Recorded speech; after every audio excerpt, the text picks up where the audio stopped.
L'économie de San Francisco est en panne. Certains analystes prédisent qu'une « boucle fatale » se profile à l'horizon.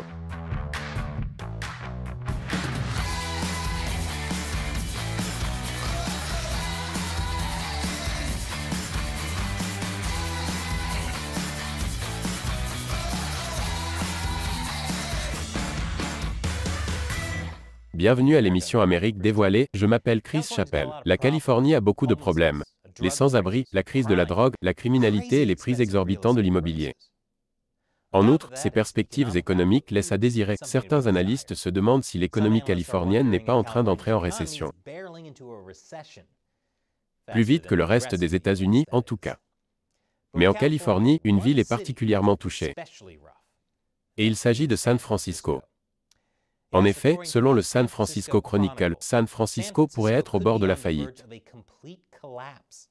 Nombreux sont ceux qui craignent que les télétravailleurs et les bureaux vides n'entraînent une cascade de faillites des transports en commun, de fermeture d'entreprises et de baisse des recettes fiscales, ce qui se traduirait par une diminution des services financés par les pouvoirs publics et, par conséquent, par une augmentation de la criminalité et du nombre de sans-abri, ce qui inciterait davantage de personnes à partir, ce qui entraînerait une baisse encore plus importante des recettes fiscales, ce qui, vous voyez l'idée, une telle série d'événements négatifs s'appelle une « boucle fatale ». Et selon le Chronicle, San Francisco pourrait connaître la plus grande de toutes les « boucles fatales ». Ce n'est pas tout à fait exagéré. Les centres-villes sont importants pour les villes, ils représentent une énorme source de revenus. Mais le centre-ville de San Francisco a du mal à se débarrasser du blues de la pandémie. Selon le Bay Area Council Economic Institute, sur les 25 plus grandes régions métropolitaines économiques des États-Unis, la reprise économique de San Francisco après la pandémie s'est classée au 24e rang, seulement devant Baltimore. L'Institute of Governmental Studies a obtenu des résultats similaires, classant la reprise du centre-ville de San Francisco à l'avant-dernière place parmi 31 villes des États-Unis et du Canada. Et c'est justement la situation actuelle. Les finances de San Francisco vont probablement s'aggraver au fil du temps. En janvier, la ville a annoncé qu'elle serait confrontée à un déficit massif de 728 millions de dollars au cours des 2 prochaines années, qui pourrait atteindre 1,2 milliard de dollars d'ici à 2028. Pourquoi San Francisco est-elle si mal lotie? L'une des raisons est que l'économie de San Francisco est une sorte de poney à un tour.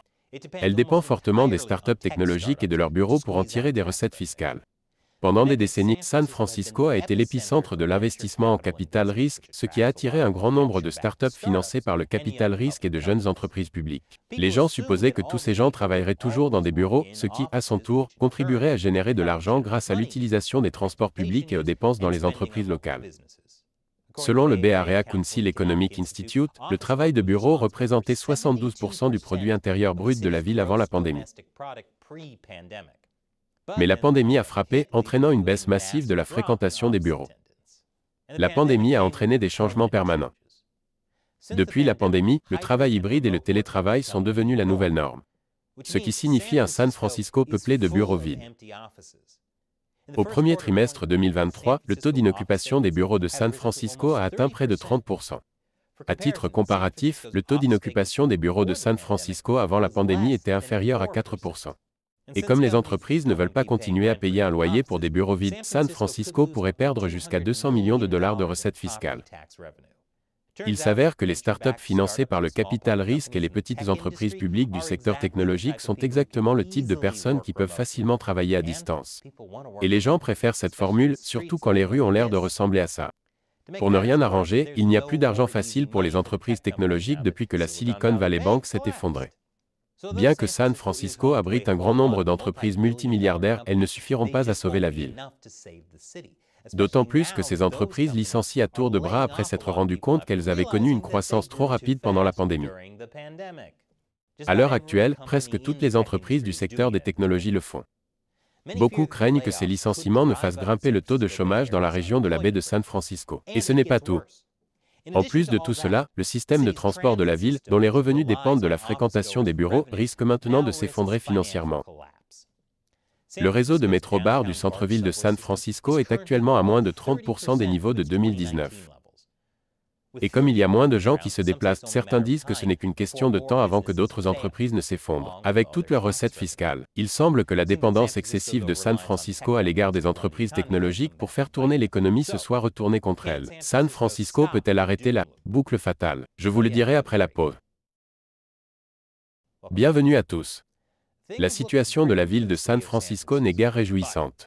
Mais la boucle fatale est-elle vraiment inévitable? La maire de San Francisco, London Breed, répond par la négative. Et elle a un plan pour assurer l'avenir du centre-ville. Ce plan prévoit notamment d'attirer et de retenir les entreprises, d'utiliser les bâtiments déjà construits, de faciliter la création et le développement d'entreprises, de transformer le centre-ville en une attraction touristique de premier plan et bien d'autres choses encore.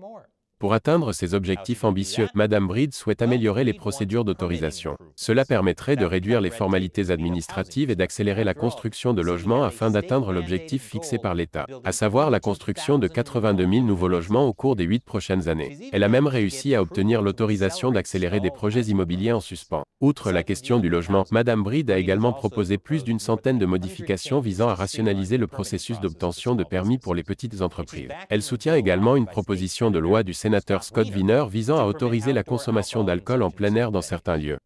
Cela fonctionnera-t-il? Difficile à dire. Après tout, ce n'est pas seulement Breed qui mène la danse. Il y a aussi le conseil des superviseurs de la ville et tous les autres bureaucrates. Mais elle n'est pas la seule à avoir des idées pour résoudre le problème.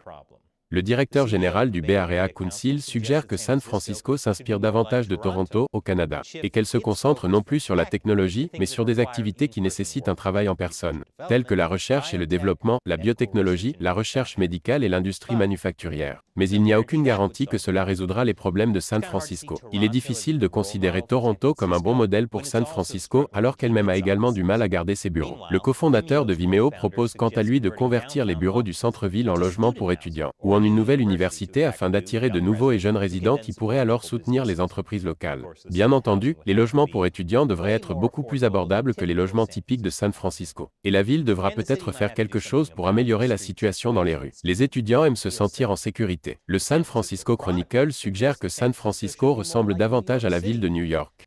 Sans les rats du métro, San Francisco a déjà suffisamment de problèmes avec les excréments humains, les drogues et toutes les autres choses peu recommandables qui traînent dans les rues. Le journal cite en exemple la réaction de la ville de New York au 11 septembre, craignant que les travailleurs ne veuillent plus jamais travailler dans des tours de bureaux par peur du terrorisme. New York s'est adaptée en transformant des immeubles de bureaux en appartements. Elle a investi dans des parcs publics et des centres commerciaux afin de revitaliser le quartier financier de Manhattan et d'en faire une zone résidentielle diversifiée. Selon le San Francisco Chronicle, la ville doit entièrement reconstruire le quartier. Elle pourrait, par exemple, transformer ses bureaux en habitations. Mais, selon le Chronicle, l'intervention de l'État serait nécessaire. Le problème est que l'intervention de l'État est limitée. Après tout, c'est l'intervention de l'État lors de la pandémie qui est à l'origine de bon nombre de ces problèmes.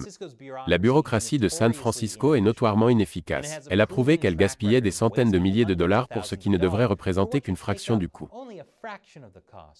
Une très petite partie.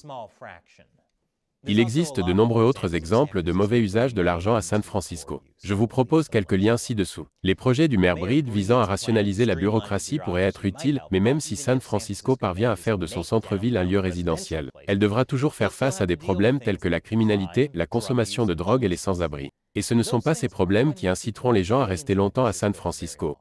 Que pensez-vous de l'économie de San Francisco? Laissez vos commentaires ci-dessous. Et si vous aimez cette émission, n'oubliez pas que nous dépendons principalement du soutien direct de téléspectateurs comme vous. Si vous souhaitez nous aider à diffuser des informations non partisanes, il vous suffit d'$1 par épisode sur notre site de financement participatif Patreon. Visitez patreon.com/America Uncovered pour en savoir plus. Cliquez sur le lien ci-dessous. Encore une fois, je suis Chris Chappell, merci d'avoir regardé Amérique dévoilée.